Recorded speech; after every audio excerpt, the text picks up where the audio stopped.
Hello, brilliant minds. Ever wonder what truly makes an economy tick? What if I told you understanding? Just two simple concepts could unlock secrets to wealth: power and the future of finance. Today, we are going on an amazing journey into the heart of macroeconomics, exploring money supply, specifically M1 and M2. This knowledge isn't just for economists, it's for you. It's for anyone who wants to understand why prices change, why some investments boom, and why your savings account might be behaving the way it is. Get ready to feel smart, empowered, and perhaps a little bit richer in knowledge. This is knowledge that directly impacts your everyday life, your job, and your financial future. It's like having a superpower to predict economic trends, and it's easier to grasp than you think. Let's start our adventure from the very beginning, with the basic idea of money. Historically, people used different things as money, like shells, salt, or precious metals. These items had to be generally accepted, durable, divisible, and portable. As economies grew, physical money became more complex, and banks emerged. Banks played a crucial role in making transactions easier and safer. Over time, as economies became more sophisticated, economists needed a way to measure the total amount of money circulating. This is important because the amount of money in an economy has a big impact on things, like inflation, interest rates, and economic growth. Think of it like this: if there's too much water in a garden, the plants might drown. If there's too little, they might wither. Money in an economy is similar. Finding the right balance is key. So the concept of money supply was born to help measure and manage this critical resource. This is where M1 and M2 come into play. There are different ways to categorize and measure the money that is available in an economy at any given time. Now, let's dive into the first important category, M1. M1 represents the most liquid forms of money. Think of liquid as something that can be easily and quickly turned into cash to buy things. This includes physical currency like the paper, money, and coins you carry in your wallet. It also includes demand deposits, which are the funds you have in your checking accounts. You can access these funds immediately, for example, by writing a check or using your debit card. Another component of M1 is traveler's checks. Although less common today, these were historically used as a safe way to carry money when traveling, and they could be cashed easily. So M1 is basically all the money that is immediately available for spending. It's the money we use for our daily transactions, like buying groceries, paying for coffee, or fueling our cars. Demand deposits are fascinating because they are not physical cash, but they act just like it. When you write a check, the money moves from your account to someone else's. This electronic movement of funds is a huge part of modern economies. M1 is often seen as the most important measure for economists who want to understand how much money is available for immediate spending and how quickly people are likely to spend it. If M1 grows quickly, it often signals that people have more money ready to spend, which can boost economic activity. However, if it grows too fast, it can also lead to inflation, where prices rise because too much money is chasing too few goods. Moving on to the next broader category, M2. M2 includes everything in M1, plus other types of financial assets that are less liquid than M1, but can still be converted into cash relatively easily. Think of M2 as a wider measure of money, including not just the cash in your hand or checking account, but also some of your savings. The main components added to M1 to form M2 are savings deposits, small denomination time deposits, and money market mutual funds. Savings deposits are funds held in savings accounts, which usually earn interest but are not directly used for transactions like checking accounts. You can withdraw money from them, but it might take a small extra step.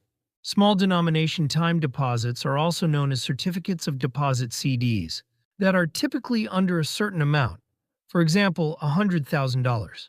These accounts hold your money for a fixed period and often offer higher interest rates, but you face a penalty if you withdraw the money before the term ends.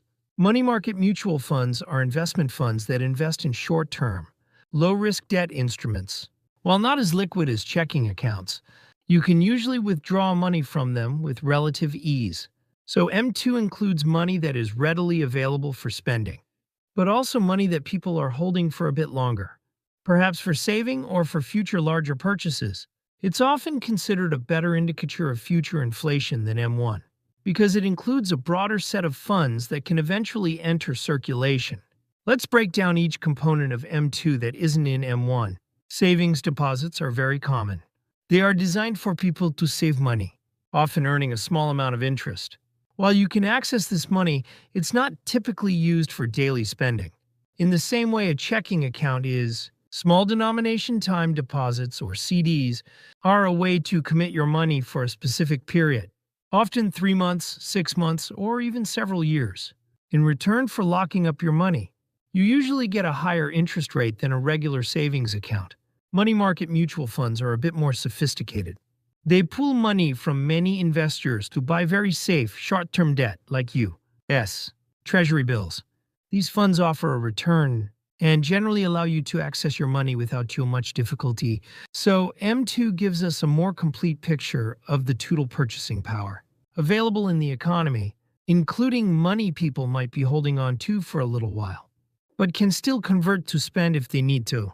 The difference between M1 and M2 is all about liquidity. M1 is the most liquid, ready-to-spend money. M2 is a broader measure, including M1 plus funds that are still accessible but slightly less liquid. Understanding both is essential for economists and policymakers. For example, central banks like the Federal Reserve in the United States closely monitor M1 and M2 to make decisions about interest rates and other monetary policies. If they see M1 growing very fast, it might indicate that too much money is being created, potentially leading to inflation. If M2 is growing steadily, it might suggest a healthy level of saving and investment in the economy. In conclusion, our journey through M1 and M2 has shown us how economists categorize and measure the money supply.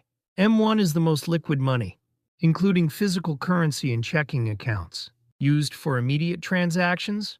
M2 is a broader measure, adding savings accounts, small-time deposits, and money market mutual funds to M1, representing money that is readily available, but not necessarily for immediate spending. These concepts are not just academic. They are vital tools for understanding economic health, inflation, and the decisions made by central banks that affect us all. By grasping M1 and M2, you've taken a significant step towards demystifying the complex world of macroeconomics. Keep exploring, keep learning, and keep empowering yourself with knowledge. You are now equipped with a deeper understanding of how money flows through our economy. This knowledge can help you make more informed decisions, whether you're managing your personal finances or simply trying to understand the news.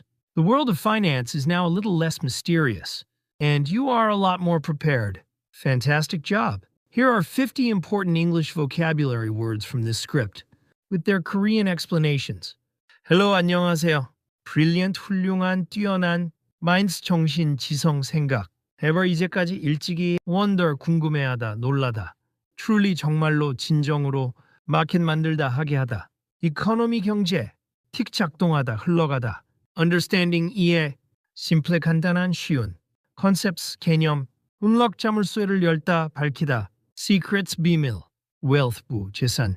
power, 힘, 권력. future, 미래. finance, 금융, 재정. today, 오늘. amazing, 놀라운. journey, 여정, 여행. heart, 중심, 핵심. macroeconomics, 거시경제학. exploring, 탐험하다, 탐구하다. money supply, 통화량. specifically, 특히, 구체적으로. knowledge, 지식. impacts, 영향을 미치다. everyday, 일상의. life, 삶, 생활.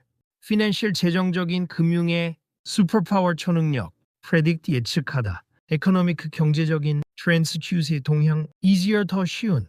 grasp, 이해하다, 붙잡다. beginning, 시작. basic, 기본적인. 이데아, 생각, 아이디어. historically, 역사적으로. used, 사용된, 사용하다. different, 다른. things, 것들. shells, 조개 껍데기. salt, 소금. precious metals, 귀금속. items, 항목, 품목. generally, 일반적으로. accepted, 받아들여진.